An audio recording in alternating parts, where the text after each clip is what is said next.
If you're a facilities manager at a warehouse and your HVAC system goes down, it can turn up the heat, literally. But don't sweat it, Grainger has you covered.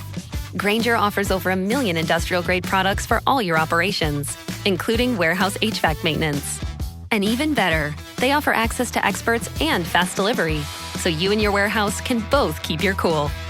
Call 1-800-GRAINGER, click Grainger.com, or just stop by. Grainger, for the ones who get it done. With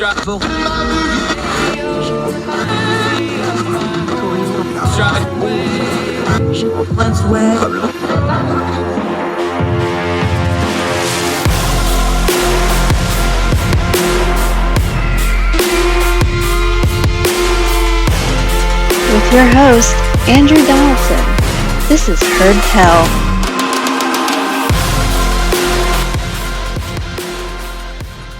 So I've been saying for quite a while now, you needed to wait till about 2 weeks after the debate and then see where everything was. And I was saying that before everything really went crazy. Let's just recap real quick where this race is, because in a lot of ways, we're right back where we started for the presidential race. So if you go back and listen and you really pay attention to the numbers here, there wasn't a big bump coming out of this debate. We're getting more and more polling now. And a lot of that +5 stuff for Harris doesn't look like it's holding up. It's back to being essentially tied. Now, I know national polling is showing Harris with a couple of point lead pretty uniformly across everybody. I'm going to repeat what I've been telling to anybody that will listen. I do it on commentary, whether I'm on TV, radio, whatever. National polling means absolutely nothing in this election. It means nothing. Ignore it. You can maybe get some trend line kind of applications out of it, but it just doesn't really matter. The battlegrounds matter. Remember, this is an electoral college election, not a popularity contest.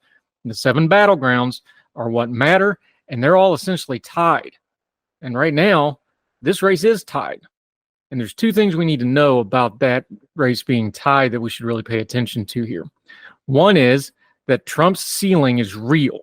No matter what he does, his ceiling is a real thing, and it's a little bit less than it's been. Trump fatigue is a real thing. We are now in season 9 of the Trump show as a national political thing. And you can tell, and you notice, people are getting worn out. And it's not the partisans, not the Democrats and the Republicans or the MAGA people or the hardcore progressives. Those aren't the folks that are getting tired of it. Part of the problem with Donald Trump is you're not allowed to be neutral. Take the recent Taylor Swift smack. Most Taylor Swift fans probably don't care about politics one way or the other, but if you attack Taylor Swift directly, they're going to get involved. Trump, and especially his surrogates and the ecosystem of media that's friendly to him that has sprouted up, they don't give you an option. You're not allowed to be neutral. You're all for Trump or you're evil, wicked, communist, socialist, blah, blah, blah, blah, blah, blah, blah, blah, blah. Go right on down the line. You've all heard it. We've all seen it. Even if you agree with Trump on 90% of the issues, if you divulge off the reservation on any one little thing, they will come for you. MAGA and the current iteration of the Republican Party does not do a good job of tolerating dissent. And part of the problem with that is when you get people that aren't super political, like moderates, like independent voters that swing elections, if you put their back against the wall, they're probably not going to go for you. They're going to go for whatever's against you, whether they like it or not, just out of spite. So the Trump ceiling, polling-wise at least, is very real. That brings us to Vice President Kamala Harris, though. She's underperforming. I'll say that again because some people in the back seem to be having problems with it. She's underperforming. She's underperforming what Joe Biden did previously. She's underperforming what a generic Democrat would do. And I know that I always ran about that number not meaning anything, but here there's a little bit of an application. She's underperforming. Now, she appears to be doing much better because of the circumstances involved. One of our core principles in doing these programs is things don't happen in a vacuum. They happen in a sequence. What's the sequence of events? Kamala Harris in the 2020 election didn't even get into the calendar year of the election she was seeking to win. Remember, it wasn't Republican voters that rejected her. It was Democratic primary voters and fundraising and donors and pundits and the people that make those decisions in the Democratic Party that found her wanting. Now, she became the vice president and has done, you can think what you want about the job she's done since then. And now she's the nominee. She's the nominee because Joe Biden had a catastrophic failure on live national television. That failure brought out a lot of the things people had worried about Joe Biden for a long time, going all the way back to the 2020 election, really, and some of the reasons that, and I was wrong about this, I didn't think he should have ran for president in the first place. Now, he ended up winning, but there was concerns about his age and things like that. And when we had the debate meltdown, it all came to a head. What happened with the Democratic Party was they went from utter despair and doom of Trump's going to win no matter what. Then Biden steps aside, Kamala Harris comes in, and now you went from doom to hope. So your viewpoint got skewed a little bit on how excited you are about the candidate. Now, to her credit, Kamala Harris has done what she should do as the Democratic nominee in such a circumstance. She has consolidated the Democratic base, the Biden coalition, if you will. Previously, that got him most of those people have come home to the Democratic Party now. But that's why this race is tied. Trump has a hard ceiling, and Kamala Harris has not sealed the deal with any voters outside of that base. Now, there's other commentary and there's other things you can pick from it, but that's the race right now. It's essentially tied. Now, there's 7 swing states. Trump has an advantage here, and I still think he's the favorite to win this, not because he's doing a great job. He's not. He's running a horrible campaign. His debate performance was terrible. J.D. Vance is an embarrassment, and he's not getting anybody outside of his own base. And in fact, a lot of the stuff they're doubling and tripling down on is going to further alienate any voter that wouldn't come from him. But Kamala Harris's job is not just to be not Trump. She has to get the people who were going to not vote to come out and vote. Just sitting at home isn't good enough for her because of the way the Electoral College works. And that's why I think Trump's still the favorite in this race as it sits today, the 3rd week of September. There's those 7 swing states we talked about, the battleground states. Kamala Harris has to win probably 5 or 6 of them at least. Trump could probably win as few as 3 or 4 of them and still win the presidency. So he's the favorite. Now look at states like Pennsylvania, Georgia, Wisconsin. These are going to be really, really tough competitive races. Pennsylvania's virtually tied by any measure you could tell. There's some pie in the sky stuff where folks are talking about maybe Kamala Harris can get North Carolina. Mathematically, yes. Mark Robinson's top of the governor ticket. He might drag that ticket down a little bit with some of his buffoonery. But I think North Carolina might be a bit of a stretch. Now, if she wins North Carolina, she's probably going to be president because that means she's getting a little bit more of a push than just a tied election and breaks either way to pull a state like that. But those 7 battleground states is what you need to pay attention to. Turn out the noise of these news cycles going into these last 50 some odd days of this race. This is where we're at. The battleground polling and the battleground states is what you pay attention to, not the national. The national is going to bounce around. That's the popularity contest. It's the Electoral College that's going to put somebody in the White House, either Donald Trump or Vice President Kamala Harris. So pay attention to that. But those are the 2 factors as I see them, just calling it as I see it. Trump is hitting his ceiling, which we knew he would do because his base is going to come out. And Kamala Harris is currently underperforming a little bit. Now, she can turn that underperforming to a winning ticket by convincing those independents and moderates and the undecided voters to come out and vote for her, or the disaffected Trump voters, or whatever you want to call the people in the middle. Remember, the turnout here is going to be very, very interesting.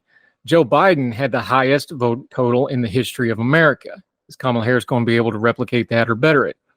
Trump had the highest voter total he ever has. He vastly improved on 2016 and 2020. Is he going to increase his lead? These are things we're going to have to see. These are numbers to watch, not just the polling numbers and the averages. That's where this is going to be decided. So the 7 key battleground states, watch that. Pay attention to the 2 candidates where they're campaigning, where they're putting their efforts in, and then we'll see if there's going to be any more debates or not. Time's ticking. Time's running out.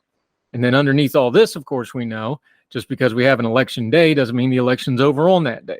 So pay close attention to things going on, especially in states like Georgia that decided the last election. And we know all the shenanigans that went on down there. They're going to be doing that stuff again. Pay attention to places like Georgia, Michigan, Wisconsin, because we're probably going to hear about this long after Election Day.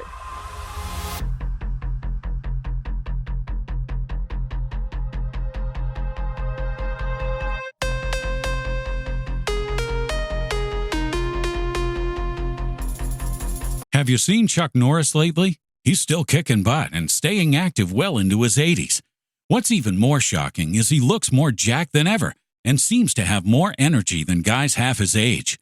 And it's all thanks to Morning Kick, a revolutionary new daily drink from Roundhouse Provisions that combines ultra-potent greens like spirulina and kale with probiotics, prebiotics, collagen, and even ashwagandha. Just mix with water, stir, and enjoy. Unlike other green drinks out there, this one tastes exactly like strawberry lemonade and has hundreds of 5-star reviews.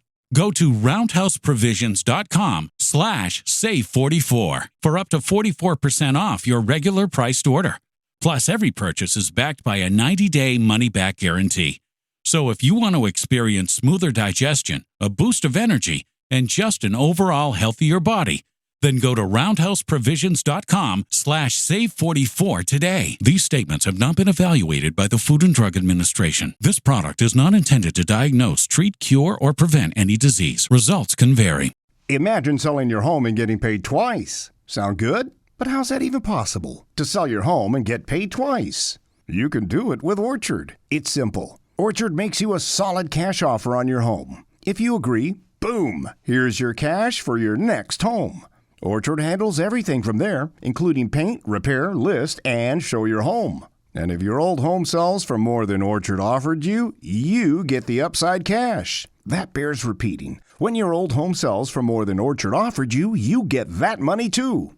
You get paid twice. And that happens 97% of the time with Orchard. Look, with so many home buying companies trying to lowball you, Orchard pays you the upside when your old home sells for more. Want to get paid twice when you sell your home? I know I would. Learn how to get paid twice and get a free valuation at Orchard.com. That's Orchard.com. Orchard.com.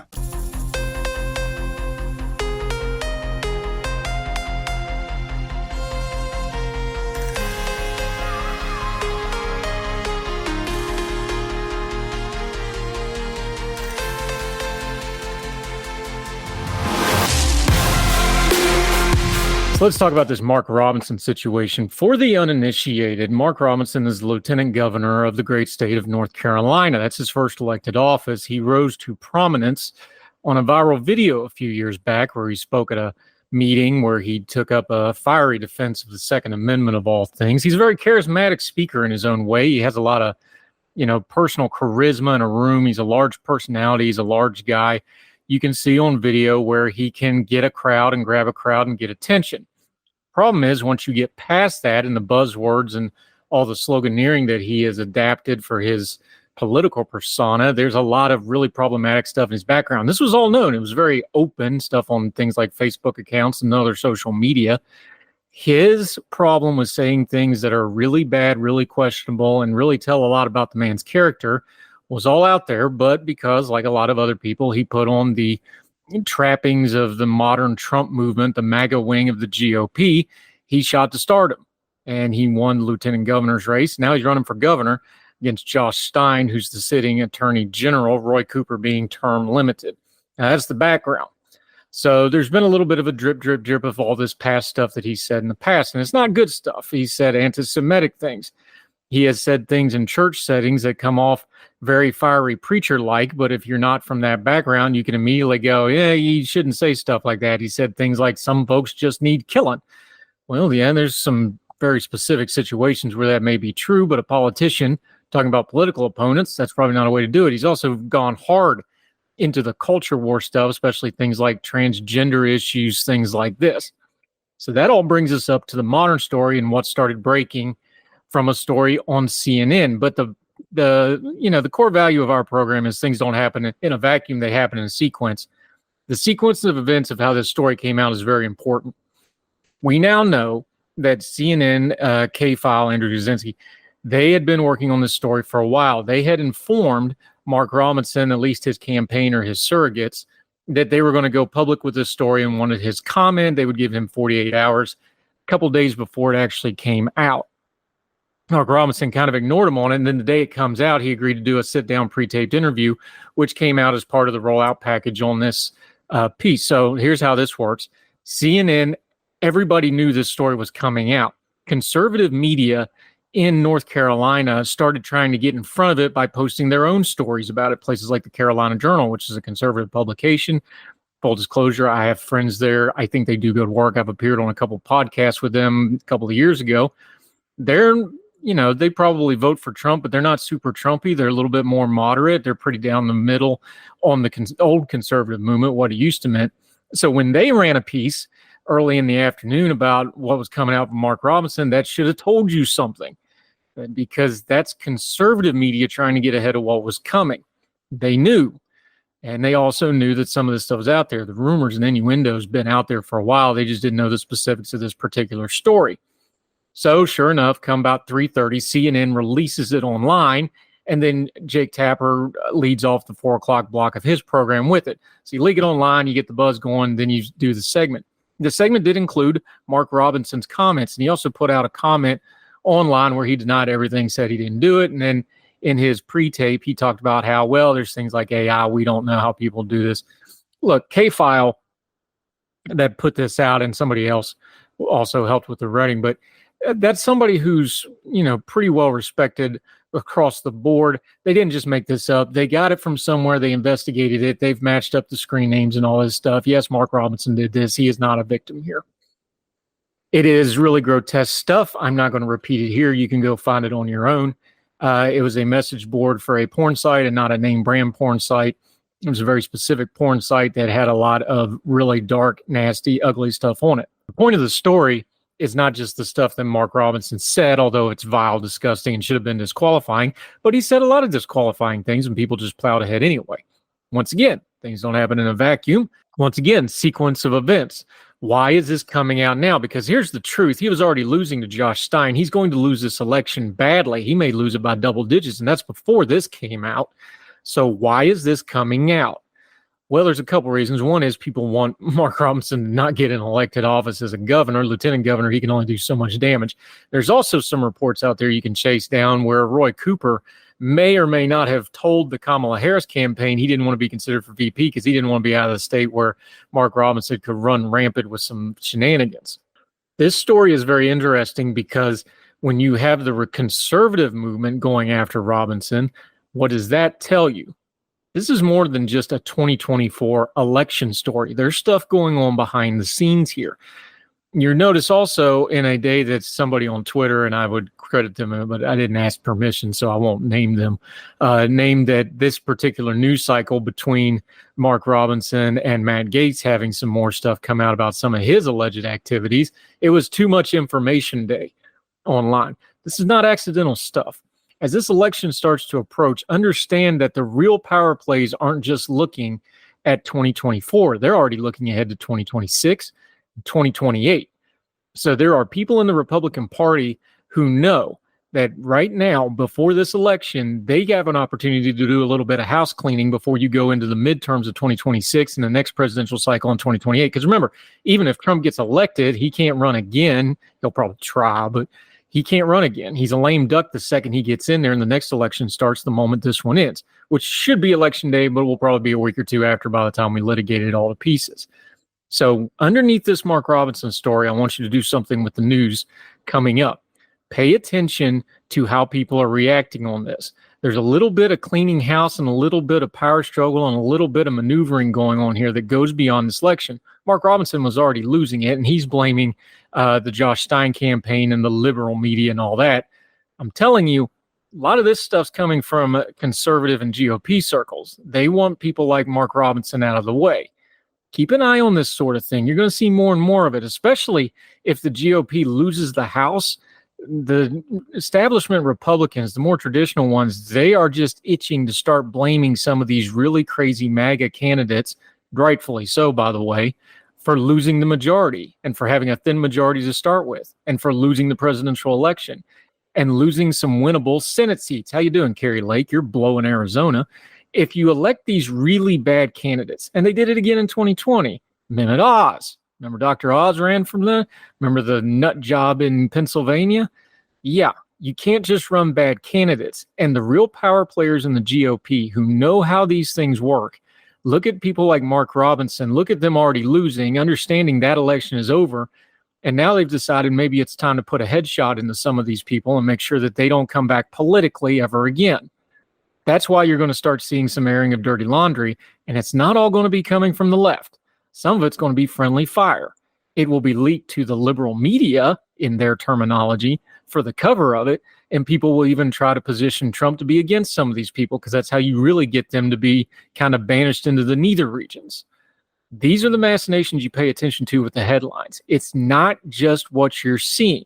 It's why you're seeing it, when you're seeing it, and who's presenting it that way for you to see it that way. There's no such thing as a leak, folks. People didn't leak anything here. People sent this information to CNN and K-File and to the Carolina Journal and other places because they want it out there. One of the things about being a discerning news consumer is start figuring out those sorts of things. So when the news story breaks that something got leaked, find out who leaked it, why, and who benefits from it, and then you start figuring out what's really going on with it. A lot of this 2024 election is going to be ugly, and it's going to be a lot of interpersonal warfare of people that don't like each other, not just the politics. Mark Robinson is a very bad person. He's unfit for office. I hope he doesn't win. But also, there's a lot of politics involved.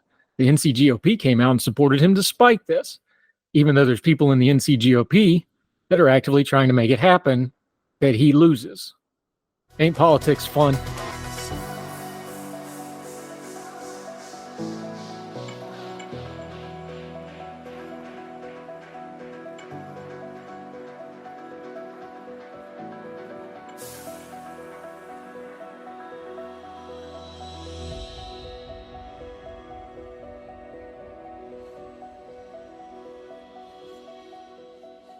So I think what would be helpful as we try to, do some analysis on where we're at in this election and beyond, let's get rid of the term low information voter. Now, we've heard it a lot over the last few years. It actually came from a book back in 1991. A guy named Samuel Popick coined it going into the Clinton-Bush, that'd be H.W. Bush for you area Utes, election. And it got into things like the fact that Bill Clinton would go to McDonald's and get a, burger and fries and whatever while he's out jogging, things like this that were made fun of and parodied at the time, but that connected with voters. And he tried to put it into kind of a, social, political, philosophical, psychological thing to explain this phenomenon. My dad had a term for this too. He said most people vote for their party and then the rest of people just vote for who they'd rather see on their TV for the next 4 years for president. And while he's being a little bit glib, having taught social studies for the better part of 35 years, there's a little bit of truth to that. And it kind of goes to where this low information voter thing comes. Think of that very election, if you will. George H.W. Bush, whatever you thought of his politics, was probably one of the most qualified presidents we ever had. He was a war hero. He had ran the CIA. He had been vice president for 8 years. He'd been in Congress. He was very qualified as far as the job description, if you were going to do a CV for president, to be president. And he was the incumbent president. He was also old and elitist, a little bit out of touch. Remember the jug of milk thing? If you don't know what that is, go look it up. Made him look a little bad. And there was a bit of a culture and generational shift going on. He was, in effect, a third term of the Reagan administration. And people were ready for change. And Bill Clinton looked like the bright young thing coming out. He was folksy. He talked differently. And this was really the high point of TV news, where they just absolutely drooled all over themselves over Bill Clinton. And he won.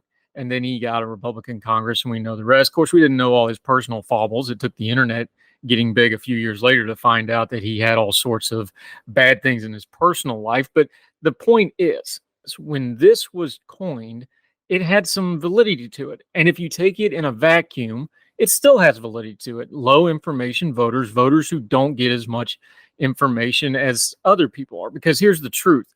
The more information you have means the more you're politically into this stuff. You're one of the sickos that just follow it all the time, like me. And if you're watching this program, that's probably you too, because you want to learn about culture and politics. Hopefully you like our style of doing it, where we turn down the noise. But nevertheless, you're probably in the very minority of people in America just by watching this program, or if you're listening on the podcast, or if you're reading on the Substack. You're already in the minority. And that's where this gets really tricky. But are the low information voters a minority to start with? Now, the other thing that happens with this is talking heads will say up and down, especially the politicals, like, well, it's not really a pejorative. It's not a bad thing to say low information voters. This is why I think we need to get rid of the term, though, because here's where this leads almost every single time with the politics and the punditry and everything else. In political psychology, there's this thing called right voting. And the theory of it goes, if everybody gets the right amount of information, they will make the right decision. Problem, of course, in politics is that's subjective. So there's really no way to do low information voters without people going, well, if they just knew all the facts, they would vote exactly like I think they need to vote because all the facts point to me being right. And it's really, really hard against human nature for people to steer away from that. So that's one reason we should get rid of it. The other reason we should probably get rid of this term is because it does turn into a pejorative like that. It becomes a bad thing. Are low information voters bad people for being low information? And they're not. They're just busy. We have this joke about Twitter not being real life or social media not being real life. I say that a lot. I use that a lot. But remember, to a lot of Americans, politics isn't real life. It's just something they do every so often. They'll go, they'll vote, they'll move along, and they complain about whoever's in office because that's their God-given right as an American to complain about their government. And that's the extent that they think about politics. They don't do it 24 hours a day. They don't do the news cycle all the time. When it applies to them or something big happens in the world, they tune in. Otherwise, they're busy living their lives. They're raising their children. They're going about their jobs. They're going about their passions and their hobbies. They're just out living their life. That doesn't make them bad people. It also doesn't make them dumb people or stupid people, which is where low information voters go to a lot of the times. That political theory thing we talked about right voting if you have the right information, well, there's nothing wrong with not caring. Oh, I know. Here's the problem. In the modern political world, people have made everything Armageddon. If you don't vote for my candidate, the world will end. Your candidate is literally Hitler. Your candidate is literally Stalin. You're a communist. You're a fascist. On and on. Everybody goes right to the bone on all this stuff constantly. And yes, there is some really important stuff in our elections, but we overblow it because that's how you get content and clicks and reads and views and ratings. The media, the news media, social media, all media, you have to up the ante over and over and over again. The problem is the ante is only getting upped and upped for that very small majority that eats that up all the time. So now, not only are low information voters not the majority of people that follow politics, there's a huge gulf between the people that follow politics and what we are calling low information voters. And again, there's nothing wrong with that. They're out living their lives. Now, the politicos will scream and pound their chest and go, well, they must care as much as I care. That's probably a good way to get them not to listen to you. Here's the other part of this low information thing, why you need to get rid of it. When we're trying to analyze what's going on in politics, which is really hard. One thing I've started trying to do really, really hard is to put aside what I think and put aside my own priors and biases, which I have and I'm open about, and think about this from the point of view of what used to be called low information voters. Because they're not really low information voters. They have exactly as much information as they want. See, the truth is with technology, you have all the information you want anytime you want it. These things right here, cell phones for the podcasting audience that can't see me holding up my cell phone, this means you have the entire depth and breadth of human history and knowledge in the palm of your hand. And with just a couple of pushes of buttons, or in modern age, you can just push a button and ask it to tell you something, and you can find out anything you want to know within a couple of seconds. That's the reality we live in. The thing about the news media now that it applies to low information voters and means that we should just get rid of this term altogether is people have exactly as much information as they want. Let me say that one more time for the folks in the back from Webster County. People have all the information they want. That's just the reality. Information and news media now is a la carte. You can go through your life hearing only exactly what you want to hear. You can just do affirmation all the time and not worry about information. Now, I worry about information, and if you're an audience member of this program and a supporter and somebody that listens to us all the time, so are you, because you wouldn't listen to us otherwise. Because I'm probably going to step on your toes with your priors a lot because I don't care about your political party. I really don't. I want it to be a healthy party that wants the best for the country and all people, and we can disagree how we get there, but I don't care whether it wins or not or grows or not. I care about the country. I care about people. I don't care about the right. I care about getting it right. These things are hard, and that is a rabbit hole you wind up going down when you don't think about these things the way what we used to call the low information voters do. They got the exact information they want.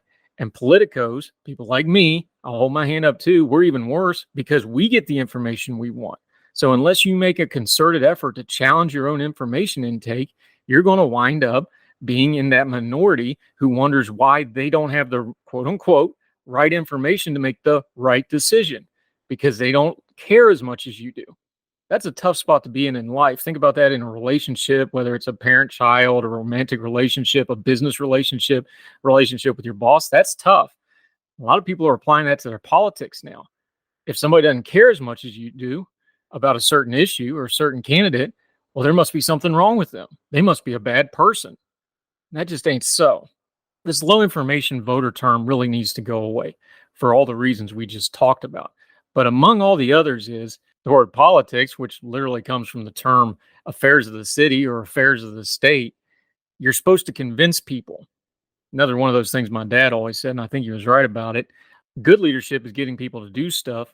Great leadership is getting them to be happy about doing it. Fantastic leadership is getting them to think it was their idea in the first place. Politics is always supposed to be about convincing people. Now, in our modern age, it's all about the power and making people do stuff. And that's the trap of using low information voters, because now they are less than you and you need to go make them do something. And you cannot. You have to persuade people. Let's be honest about one thing when it comes to voters, low information or otherwise, and hopefully we can get rid of this term and get a better one. If your candidate can't convince people to vote for them, that's not the voter's fault. That's the candidate's fault. Because good leadership is getting people to do stuff.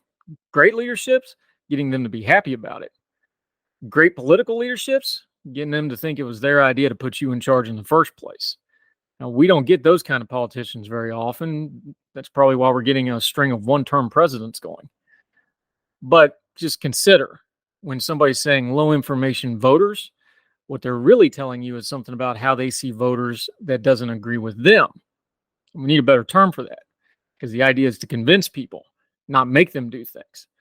Otherwise, we've stopped being a representative democracy. And then we start turning into those other things that we accuse people of being, and we should never be in real life.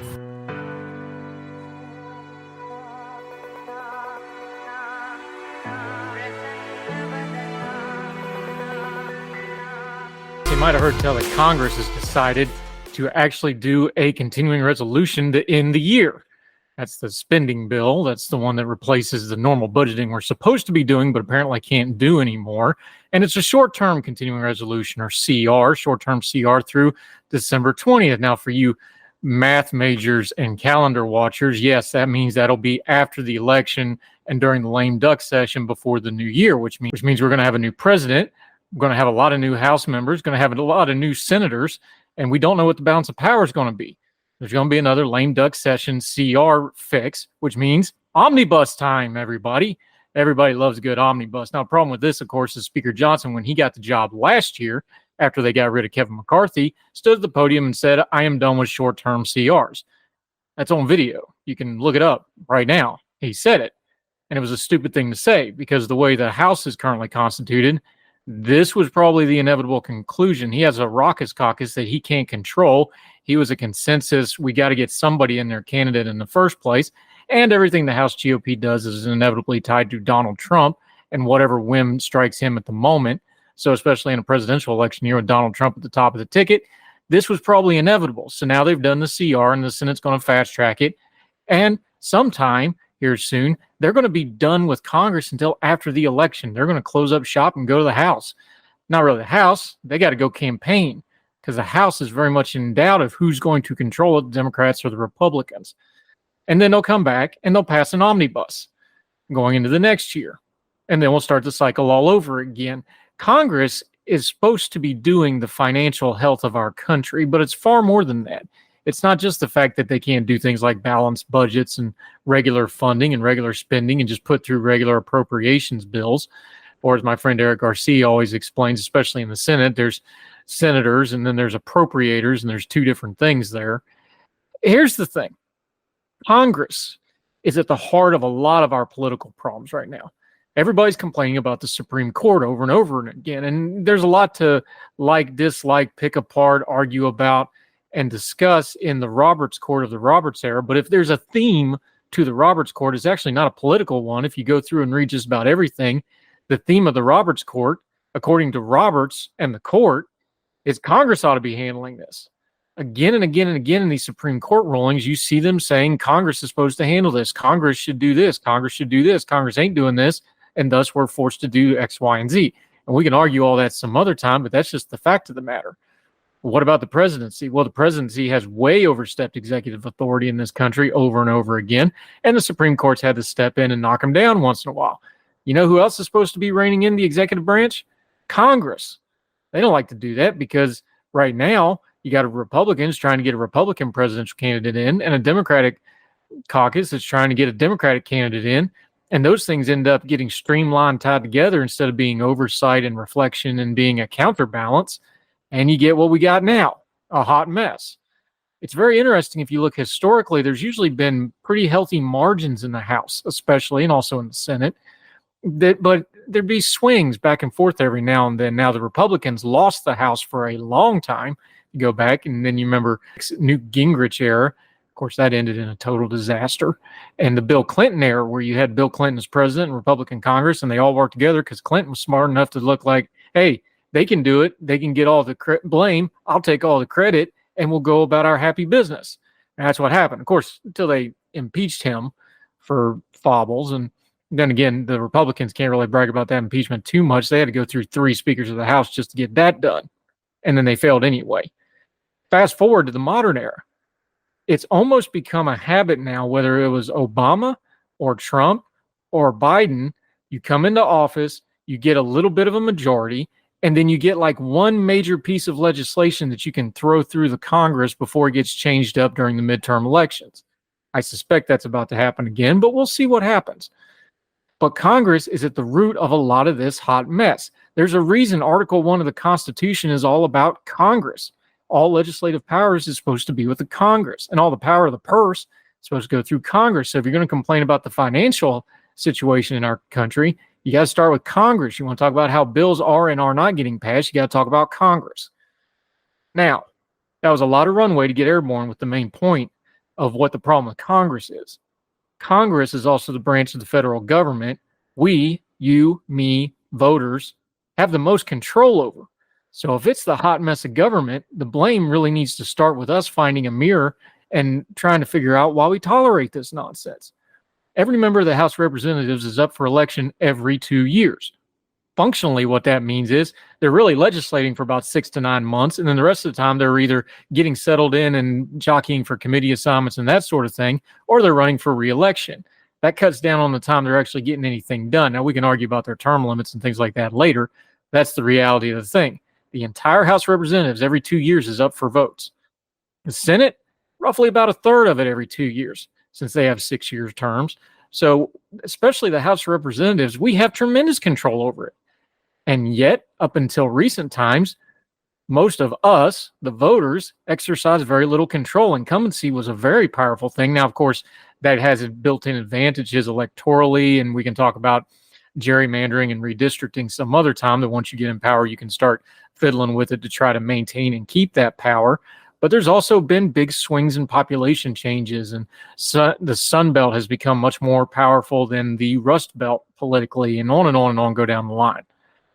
But the point to be made is Congress is representative part of our representative government. And if it's a hot mess, and it is, it's an embarrassing mess. We can't even pass budgets. We can't pass legislation. Everything is tied up to whatever's going viral at the moment. The Republican Congress of the last 2 years has been an utter embarrassment. They've gotten nothing of note accomplished whatsoever. They can't even get basic procedural votes to go through as of late. It's rather embarrassing if you actually paid attention to it, but most people don't, because the presidential election gets all the headlines. Congress, the Senate, the House of Representatives, this is something we should be paying a lot of attention for. And if we're going to have accountable government, it better start with us keeping those folks that we have the most direct accountability to by way of voting on them frequently. That's the only way you hold these people accountable. And we're not doing it. So before you complain about Congress, just understand that's the branch of government we have a whole lot of control over, and we are failing to exercise that control. And if you are enabling, then you got to take a little bit of the blame. All of us do. I do. You do. Congress is something that is very, very finicky and touchy. If we made more noise, if you used your social media for something other than just sending cat pictures to each other and screaming about DC, you can get a hold of a congressman pretty easily. You can get a hold of their office. You can stir them up a little bit. You can get your friends to start doing social media posts. Are you? Or do you only do that if you're politically active to toe the party line on whatever they want and your favorite candidate wants? See, those are two different things. Activity is not always accomplishment. Of course, the problem with our Congress right now is we're not getting activity or accomplishment. We're just getting a big, hot, steaming mess of embarrassment, and they're not doing anything. Now, gridlock may be better than what they would be doing, but this isn't the way it should work. The greatest experiment of a group of people self-governing in the history of the world, which is what America is, ought to be doing a whole lot better with that, or we deserve exactly what we get. We're getting it good and hard right now.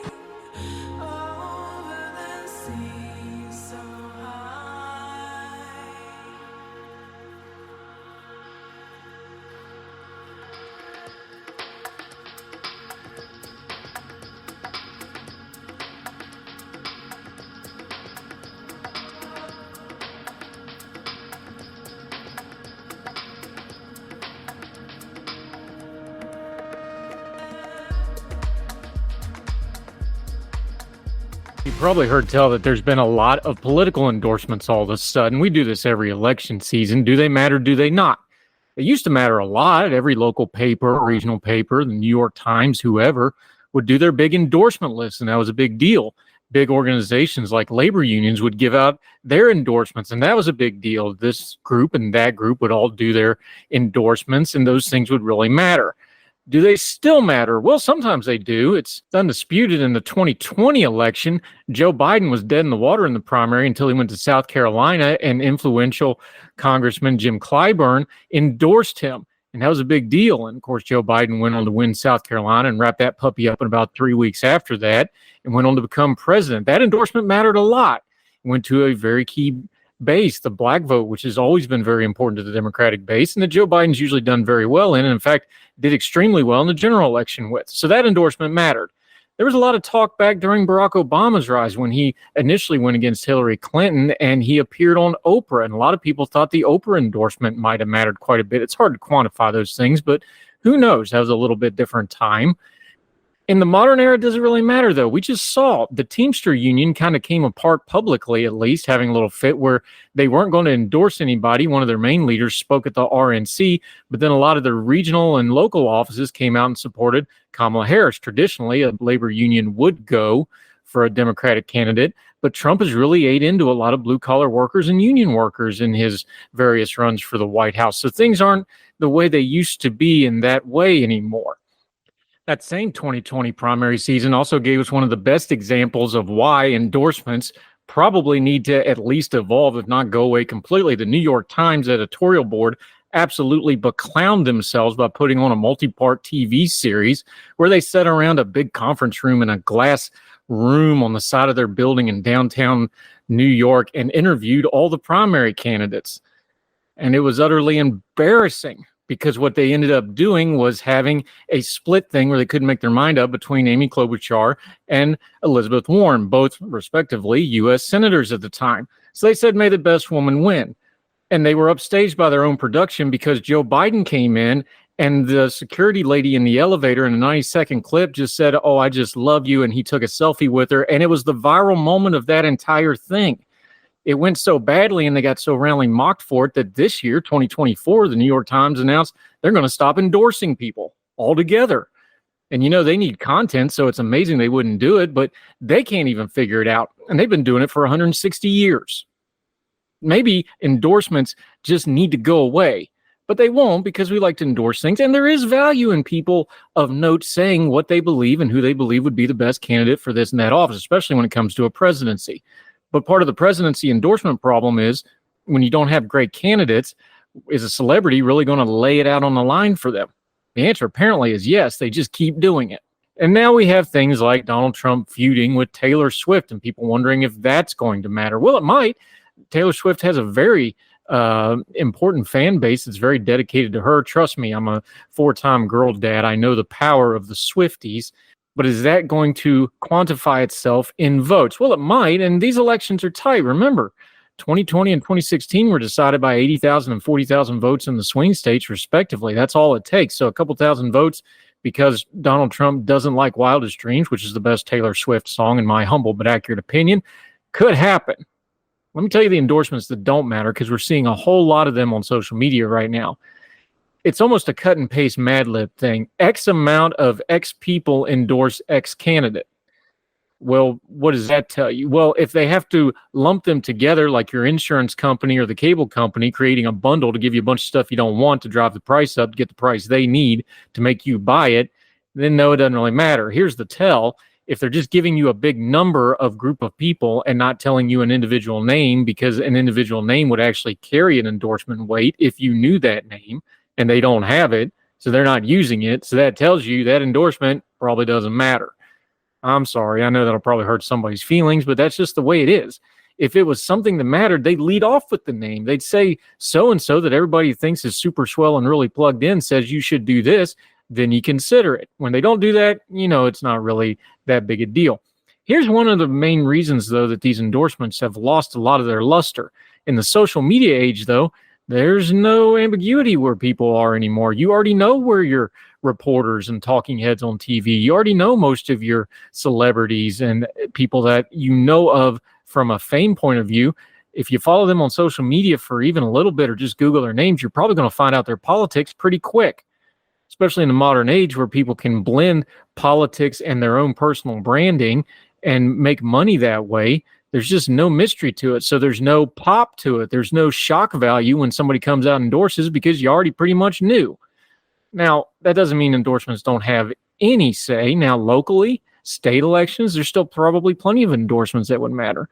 But for a presidential election, this might be one of the casualties of everything being national now. Almost all news has gone national to the point where people are kind of getting monotoned with it because it just becomes a big white noise blob coming at folks. They hear about national news all the time from everybody, celebrities, the people they know, people they don't know, your friends on Facebook, your followers on Twitter, the stories you follow on Instagram. Politics has invaded everything. So the idea that you don't know somebody's politics probably isn't just true anymore. It's just the way the world's worked. So Sammy Davis Jr. coming out and endorsing Nixon probably shocked and surprised some people. Oprah picking Obama over Hillary Clinton probably honestly surprised some people. Probably shouldn't have, but it probably did. Jim Clyburn endorsing Joe Biden probably didn't surprise anybody, but it mattered a lot in that election. So is there any endorsements in this election that are going to really matter? Probably not. Trump's been around for so long now. We're in season 9 of the Trump political show. Everybody pretty much has their opinions on Trump mapped out. That's one of the issues he has. He has a high floor with his base, but he has a low ceiling because you're not allowed to be neutral with Donald Trump. His supporters and he himself will not let you be. And maybe that's part of an endorsement as well. If you can't leave the neutrals and normies alone, maybe they do start listening to a celebrity that otherwise they wouldn't listen to their politics. Maybe they do listen to somebody they normally wouldn't want to because they don't follow politics all the time, as we covered on other programs. Those, what they need to stop calling low information voters, but I'm open to a better name for them. If they're not paying attention all the time, maybe they do take Taylor Swift's word for it or a talking head's word for it. Maybe that's the world we live in now. So does endorsements really matter? Answer is like a lot of things in politics. It depends, but you need to understand the context and discern the times we live in, that endorsements have changed because we've changed. People have changed. The celebrities have changed. They're all online, and we've changed. We're all online. If you can't do anything on Facebook, from your yard to your kids to anything, without everybody on your Facebook knowing about it, think about that in political terms. Folks probably know how you're voting already. So does endorsements really matter to you? That's up to you. Do they matter to the larger political process? Not that much. It's just the new world we live in. It's not that I'm endorsing it. It's just how it is. All the music on Her Tell is provided under a Creative Content license from monstercat.com. Somos la máquina.